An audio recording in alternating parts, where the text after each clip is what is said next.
Hello, everybody, and welcome to Sake Revolution. This is America's first sake podcast. I'm your host, John Puma from the Sake Notes, also administrator over at the Internet Sake Discord, and I also run the Reddit r/sake community.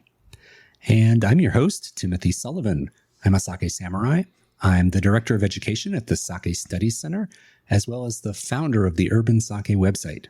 And every week, John and I will be here tasting and chatting about all things sake and doing our best to make it fun and easy to understand. That's right, Tim, and thank you for coming by for yet another week. Thank you for coming by. You keep coming back no matter what I do. It's pretty impressive. Well, John, I'm so excited to welcome another guest. We're going to do another interview this week, but we're starting a series of interviewing non-Japanese people who have worked at Japanese sake breweries before.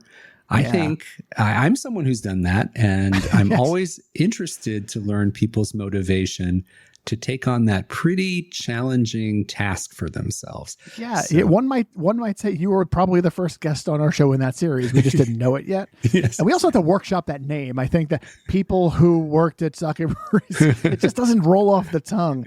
But we'll figure that out, and hopefully maybe our guest has some ideas, and we can bounce a few off of that. Yes. So Tim, can you introduce this wonderful person that is in the chat with us right now? Yes, I'm so happy to introduce my friend Benoit Champagne. He is a consultant and owns a company in Quebec, Canada called Nijikai Sake. He's an advisor for brewers who want to export to Canada, and he's lived in Japan and has a tremendous story. So I'm so excited to welcome Benoit to the podcast. Welcome, Benoit. Hi, Timothy. Hi, John. Thanks for having me on the show. It's really nice. You thought about inviting me. It's really a high privilege. I love your podcast. I hope we're going to have a fun time talking sake today. Oh, wait, so you've listened to us before then? Of course I did. Oh, wow. Now the pressure's on. It's not my native tongue, but my native language. But I love listening to you guys, and I hope you're not going to be too rough on my language skills today. Oh, no, you sound great. Absolutely. I can't wait any longer. I have to ask you about a couple things on your resume here. We want to find out how you got into sake, how you wound up in Japan. And one of the things on your resume here that caught my eye is that you have a Toji Guild certificate from the Nambu Toji Guild. Super interested to hear about that. So please give us a bit of your background. How did you get into sake and how did you get to Japan? Well, actually, it's a long story. I'm going to try to resume it, but I was a student from the Manbu Kagakusho. It's a scholarship the Japanese government gives to students who are studying their research program or their master degrees. And I was in Niigata, which is the capital of sake. I'm sure Timothy is a great lover of I'm Niigata. Surrounded. And perhaps more than half of my friends were having this part-time job in a sake brewer near the university or near their hometown, and they were inviting me in their breweries to just experience the culture around it. And that's how I went to the sake industry.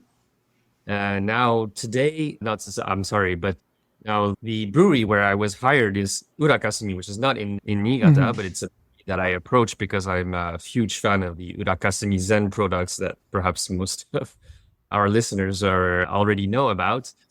And through Urakasumi, I participated in this brewing program, the Nambu Toji program, which is the biggest guild of brewers in Japan.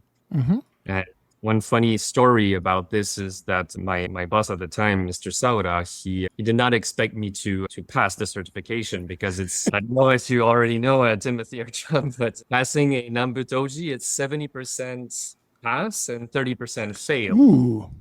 Now, I was really thinking I would be in the 30% because of my Japanese. But I don't know how, but I got the certificate, so I'm really happy.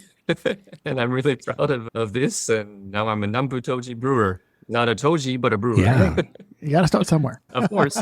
That is amazing. And that was all in Japanese, right? The exam and the instruction. Exactly. There's actually a rule in Nambu Toji where you are not allowed to write in hiragana or katakana. So you have to write your answers in kanji. Oh my God. Wow. Tim, have you ever done that? No, I didn't even, this is on another level. I cannot even imagine. This concept fills me with terror. I'll tell you that right now. That is so absolutely impressive. So you started working for Urakasumi and you did only brewing work, or what was your work at the brewery? At first, they thought as a foreigner, it's actually needed to know some brewing skills in order to introduce sake to the foreign market. So I did more than half a year in the brewery before going abroad. But actually, I think all people at Urakasumi thought from that point, it's not a matter of being a foreigner or being a Japanese. Perhaps every salesman should actually brew sake before going on the road, which I totally agree on. A new learning that they made through hiring me and a learning that I made through being hired by them. Wow, that's pretty cool. I like that. And that's like a good method. I think it's a good idea. So I'm glad that they came to that conclusion. I think maybe more breweries should adopt that. I like that a lot. Yeah, a lot of foreigners are starting to actually get this brewing experience. It's actually great too. Yeah, we're seeing it more and more. So when getting into sake, we all have our moment. We all have that moment where the sake speaks to us and we have the aha, this is the beverage.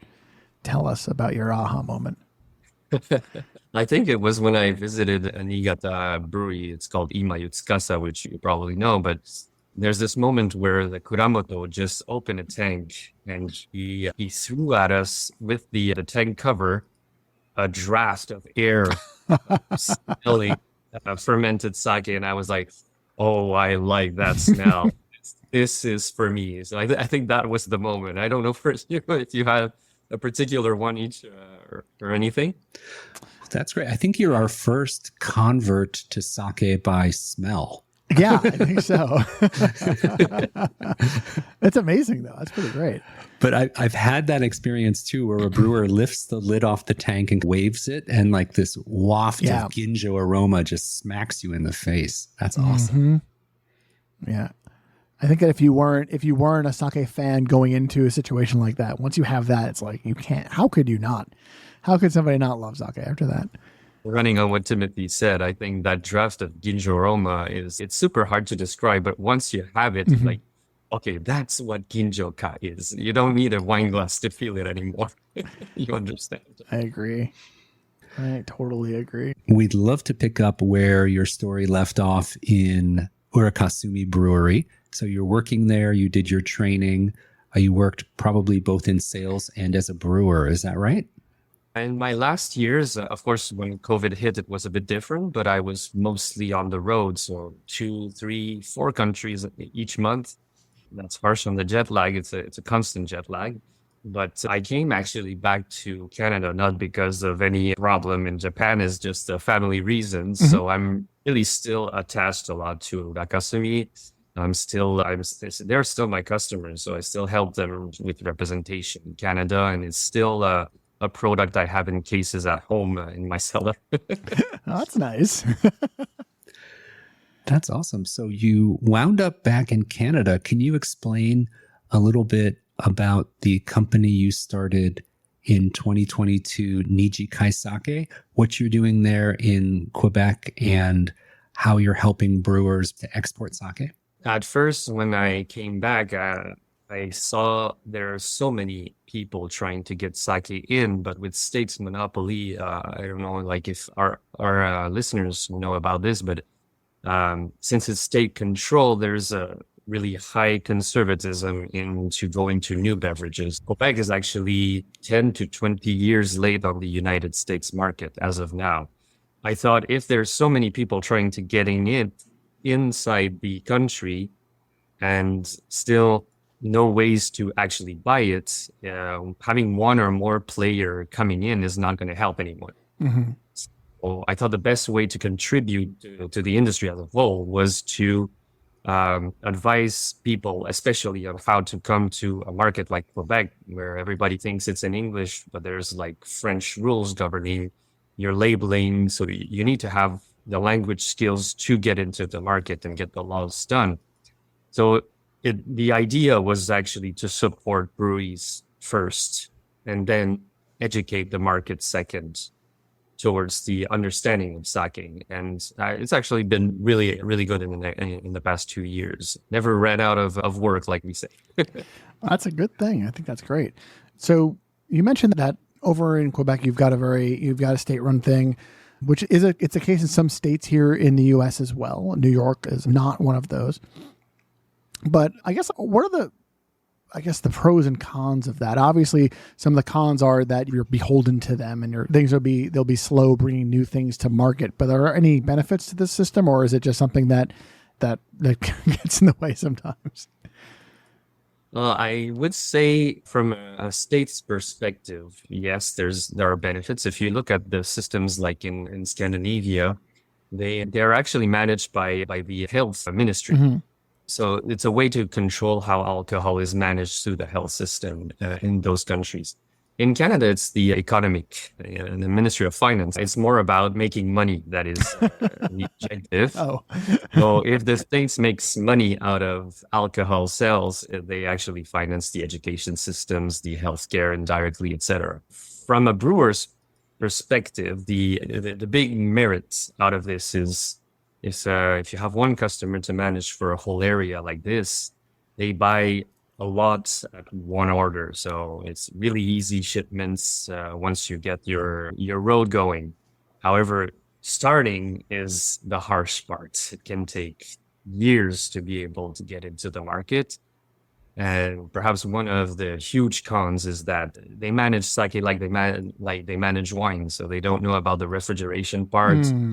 We cannot and we will never have Namazake in the next perhaps 20 to 30 years unless we cannot have super high quality Junmai Daiginjo preserved as it was in Japan. Mm-hmm. We need to make sacrifices on quality, which is a huge cons that we have both in Ontario and Quebec, I think. Wow. Oh, wow. What's the experience like for a consumer to buy sake in Quebec? Are the liquor stores run by the government? How does that work if I'm just a person on the street and I want to go buy a bottle of sake? What's that? Oh, there's a lot of stores in Quebec. So for the population, I think there's 450-ish stores around the territory for just the SAQ in Quebec.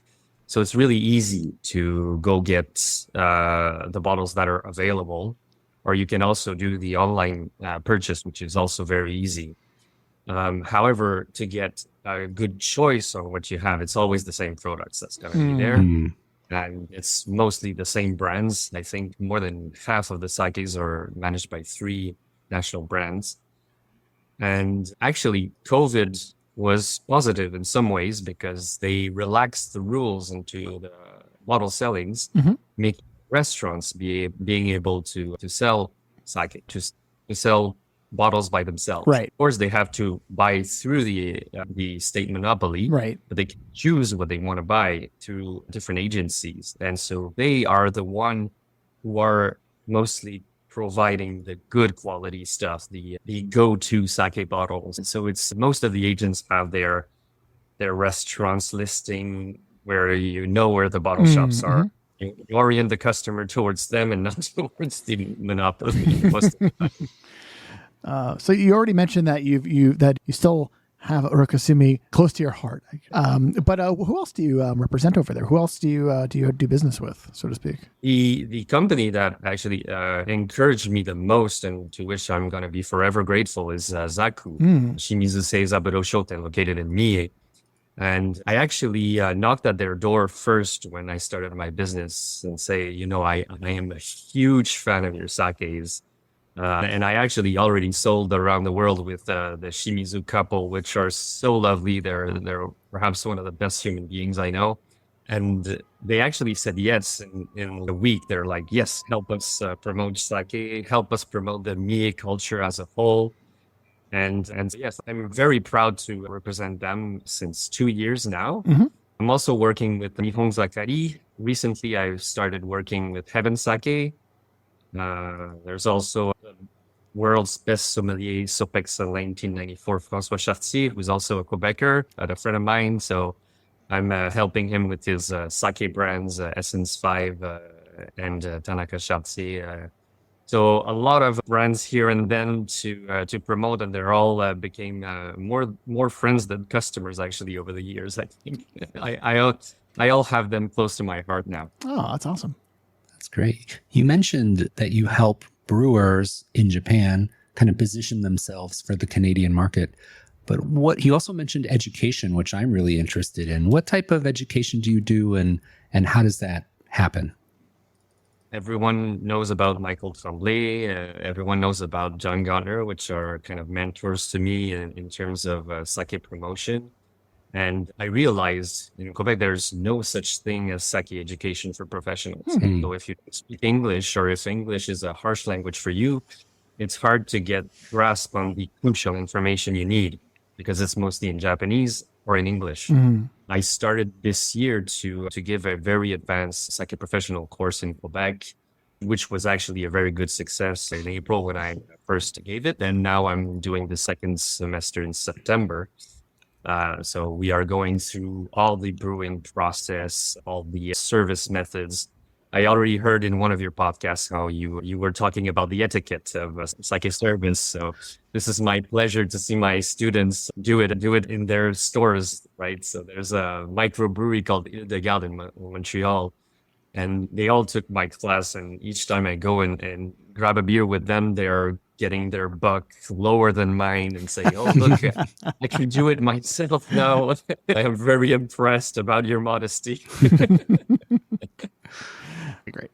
I think that is a wonderful time to take a moment here and let's taste some sake. Now, you mentioned that a brand that you're very fond of is Zaku. So that is what we've got today. We found a bottle that all three of us were able to get our grubby little hands on. And honestly, like, I'm a big fan. So any excuse to get some extra Zaku, I'm really excited. So thank you, by the way. And Tim, you want to tell us what we've got today? It's all right. I'm going to introduce the stats for this sake. So as we said, the brand is Zaku. The particular sake we're tasting today is Ho no Tomo Junmai. The brewery name, again, this just rolls off the tongue. It is Shimizu Seizaboru Shoten. How did I do?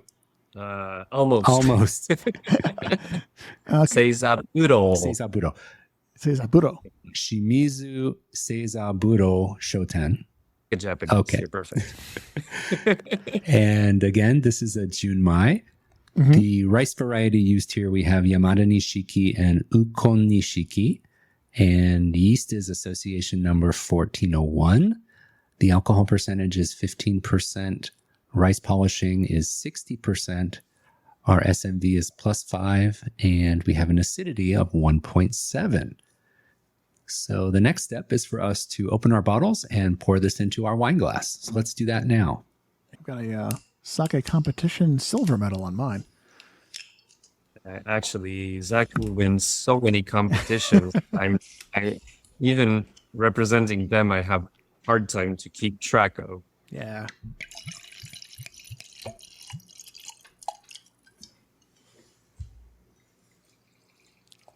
Tim, that was a hearty pour. Do you like the sake? It was all for the audio, John. I did it for the audio. All right. It's the perfect sound That's effect. what he says. But we know the truth. Okay, so the first thing we do, Benoit, is we look at the color. We look at it in the glass. And we'd love to hear your comments because you're the expert here with this brand.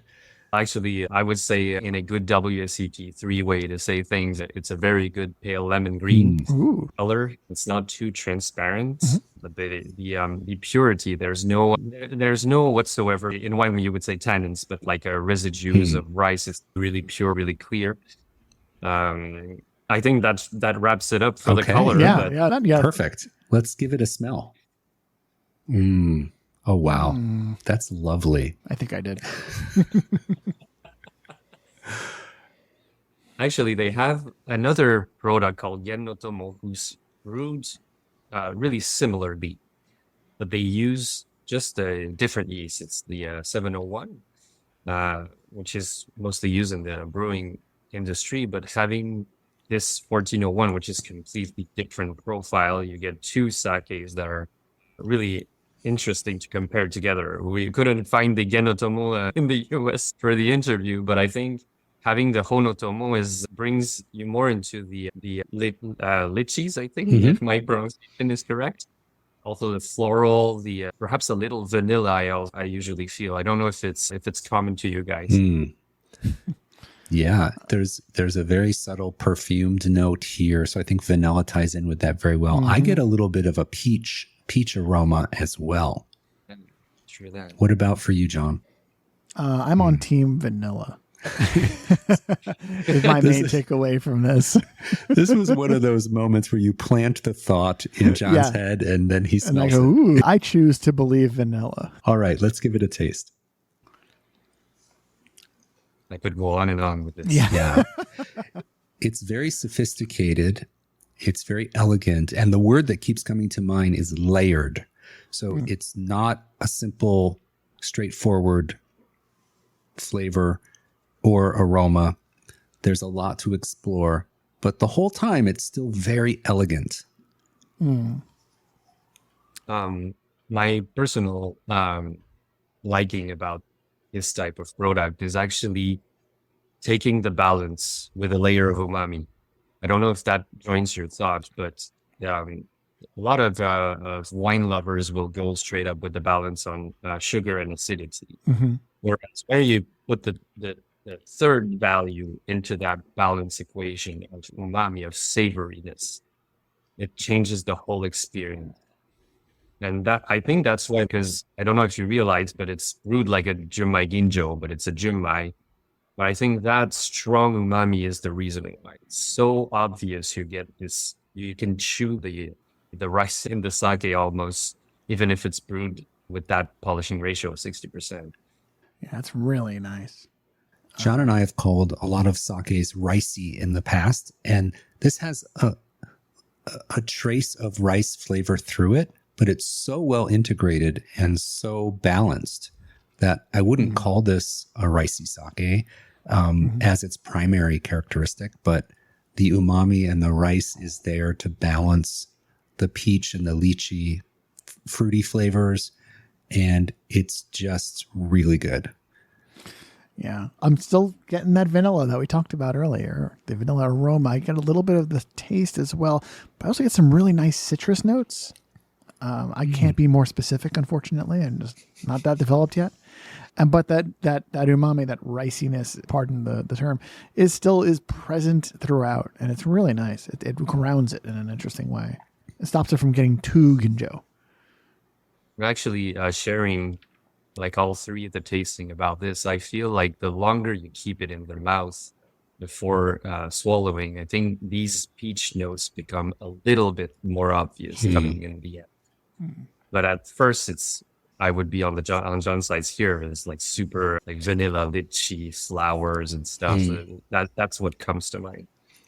One funny story. I talked with Uchiyama Toji, who's the master brewer behind all the Zaku products. And he's a geek in terms of studying chemistry behind sake.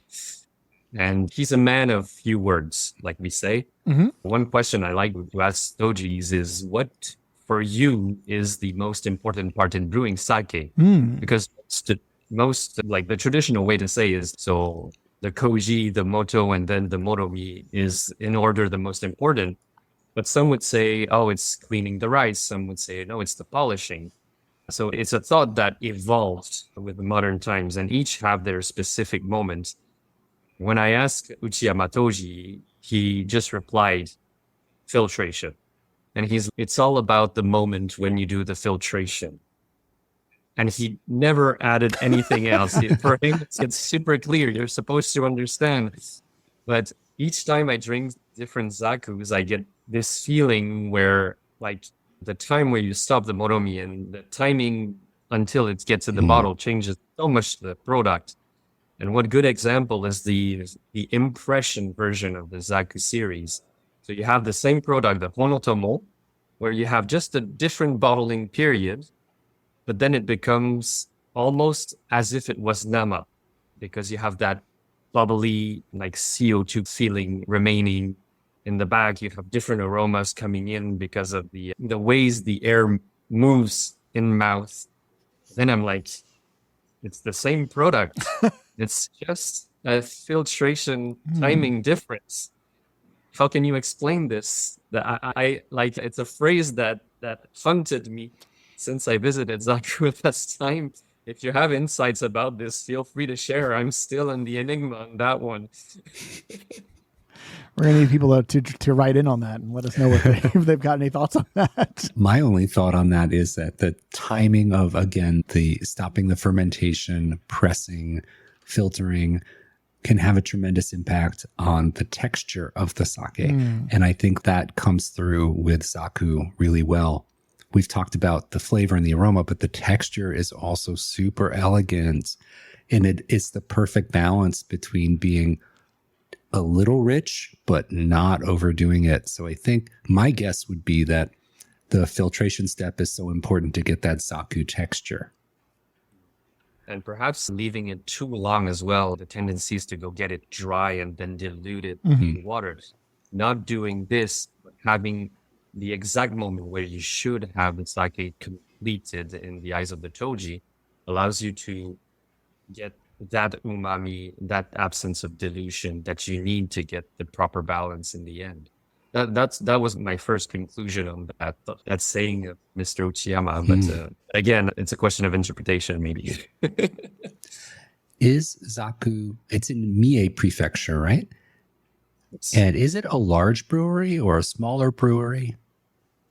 It's actually, I think it's production capped, but it's a small brewery. So they don't want to increase their volume anymore. They're satisfied with what they have, and they want to just improve the quality of each bottles. Nice. But the city where it is, it's called Suzuka. It's right in the middle of your way to go to Ise-jingu, where famous sun goddess Amaterasu is enshrined. Yeah. Is it a cult sake in Japan?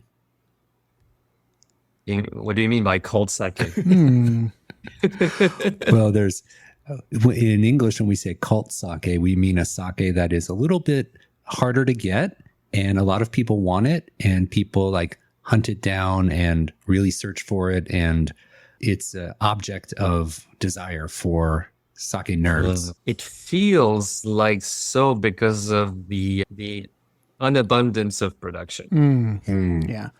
But if you just take a step in Suzuka, which is not really far from Nagoya, I think it's a 30-minute-ish by train, then you have Zaku anywhere. They really promote their sake locally. The local jam. But still, being local and like inaka, so like countryside, they're still accessible via Nagoya, which is one of the biggest cities in Japan. Really easy to get access to. All right. Benoit, I feel like I learned a lot about Zaku and about what's going on in Quebec, Canada for sake distribution right now. I really have to say I appreciate your dedication to spreading the word of sake under somewhat challenging conditions there. Before we wrap up, I want to make sure our listeners can learn more about your work and what you're doing in Canada. Can you share any websites or social media where people can learn more? Yeah, sure. Nijikaisake.com is basically where I do my things. I have the Instagram, same name. Of course, non-French speakers is going to be harsh, but I answer in English, no trouble. As for my work, it's mostly training, assisting, translating, all that's to know about sake. But I'm also, as a small fan myself of Japanese culture, I'm bringing in the famous Tsugaru Bidoro, the handmade glass from Aomori, the chopsticks from Fukui called Style of Japan. So I'm bringing in some collector's item here and then. That's also very nice to see on Instagram, where if you want to enjoy it. Nice. That's awesome. Now, before we go, I have to ask you one other quick question. Your last name is Champagne. Have you, if you had to choose, would you choose a bottle of champagne or a bottle of sparkling sake? I'm a converted. I only have sakes in my fridge. Yes. Whoa. All right. Wow. I honestly think right now I don't have a single wine bottle or beer bottle in my fridge, but I have at least 50 sakes. All right. 50. Awesome. That's right. At least. At least. Awesome. All right. That was the correct answer, by the way. All right. Thank you, Benoit. Thank you so much for joining us. It was a pleasure to talk to you, and I hope you'll come back another time. Of course, it's always a pleasure to talk to you. Even when you're in Montreal, come and say hi. It's always a pleasure to talk to you guys. Thank you so I'll have to much. get over to Montreal sometime. Yeah. And so thank you, Benoit. And I want to thank our listeners as well. Thanks everyone today for tuning in to Sake Revolution. Now, we're a listener-supported show, and if you would like to show your support for Sake Revolution, the best way to support us right now is to join our community on Patreon. If you'd like to learn more, please visit patreon.com/Sake Revolution. And another way that you can support us, if you have a moment, is to go over and leave us a review at Apple Podcasts, Spotify, Charm, whatever platform you're listening to our show on. Go over there and tell people what you think. It's going to bring up a little bit of awareness about our show, which we really do appreciate. So, on that note, please grab your glasses. Remember to keep drinking sake and kampai. Bye.